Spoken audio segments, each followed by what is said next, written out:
খুঁজে পাওয়া গেল নতুন এক রক্তের গ্রুপ জি নেগেটিভ। বিশ্বের প্রায় ৮০০ কোটি মানুষের মধ্যে মাত্র একজনের শরীরে পাওয়া গেছে এই রক্ত। আর এই আবিষ্কার পাল্টে দিয়েছে চিকিৎসা বিজ্ঞান, জিনতত্ত্ব ও মানুষের বিবর্তনের ধারণা। কি আছে এই নতুন রক্তের গ্রুপে? বিরল এই রক্তের গ্রুপটি সম্পর্কে জানার আগে আমাদের সাধারণ রক্তের গ্রুপ বিষয়ে কিছুটা ধারণা থাকা দরকার। রক্তের গ্রুপ বলতে মূলত বোঝানো হয় রক্তের লাল কণার গায়ে থাকা বিশেষ প্রোটিন বা অ্যান্টিজেন। সহজভাবে বলতে গেলে যদি কোনো ব্যক্তির রক্তে এ প্রোটিন থাকে সে এ গ্রুপের, যদি বি থাকে তাহলে বি গ্রুপের, দুটোই থাকলে এ বি আর কোনোটি না থাকলে ও গ্রুপের হয়। পাশাপাশি আরএইচ নামের আরেকটি গুরুত্বপূর্ণ প্রোটিন থাকে।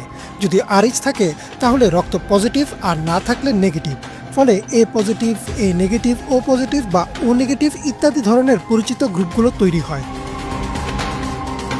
কিন্তু বিজ্ঞানীরা সম্প্রতি এমন এক রক্তের গ্রুপ খুঁজে পেয়েছেন যা অতীতে কখনো চিহ্নিত হয়নি। লাইফ সায়েন্স, পপুলার মেকানিক্স বা সায়েন্স অ্যালার্টের মতো একাধিক বিজ্ঞান ভিত্তিক সংস্থার প্রতিবেদন অনুযায়ী এই গ্রুপের নাম রাখা হয়েছে গুয়াডা নেগেটিভ। তবে অনানুষ্ঠানিকভাবে বিভিন্ন গণমাধ্যমের সংক্ষেপে একে জি নেগেটিভ ডাকা হচ্ছে। এই নামের পেছনে একটি স্থানীয় ইতিহাস রয়েছে। ফ্রান্সে বসবাসরত যে মহিলার শরীরে এই রক্ত পাওয়া গেছে তিনি ক্যারিবিয়ান অঞ্চলের গুয়াডেলুপ দ্বীপ থেকে আসা। সেখানকার স্থানীয় নাম গুয়াডা, আর তা থেকেই এই গ্রুপের নাম দেওয়া হয়েছে।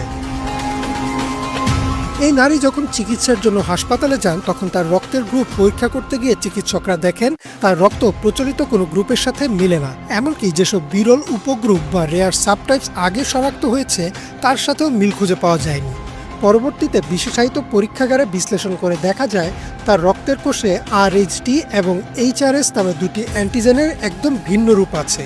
এই বৈশিষ্ট্য তাকে করে তুলেছে সম্পূর্ণ অদ্বিতীয়।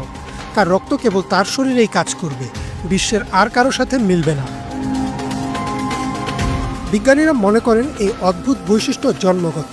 তার পূর্বপুরুষদের মধ্যে কারো জিনে বিরল রূপান্তর বা মিউটেশনের কারণে এই রক্তের ধরন এসেছে। ইকোনমিক টাইমসের একটি রিপোর্টে বলা হয়েছে এই ধরনের রক্তকে বলা যায় আলট্রা রেয়ার ব্লাড গ্রুপ। বিশ্বে এই ধরনের একক ব্যক্তি কখনো রক্তদান করলে সেই রক্ত সংরক্ষণ করে রাখাই একমাত্র ভরসা। যদি তার জীবনে কখনো রক্ত প্রয়োজন হয় কোনো ডোনার পাওয়ার সম্ভাবনা নেই বললেই চলে। তাই তার চিকিৎসা ব্যবস্থায় বাড়তি সতর্কতা প্রয়োজন।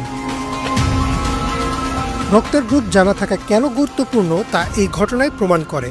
ধরুন একজন মানুষের রক্তে কোনো অ্যান্টিজেন নেই, অথচ তাকে এমন রক্ত দেয়া হলো যেখানে অ্যান্টিজেন আছে।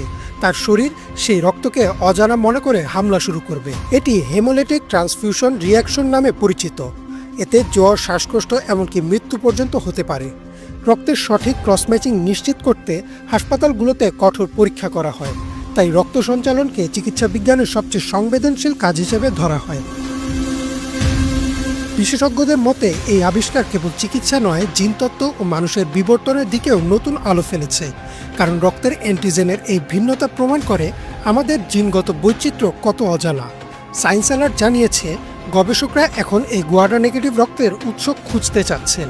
তারা জানতে চাইছেন হয়তো পৃথিবীর আর কোথাও কোনো পরিবারে এমন রক্ত আছে যা এখনও শনাক্ত হয়নি। ইমরান মাহমুদ, বাংলা ভিশন।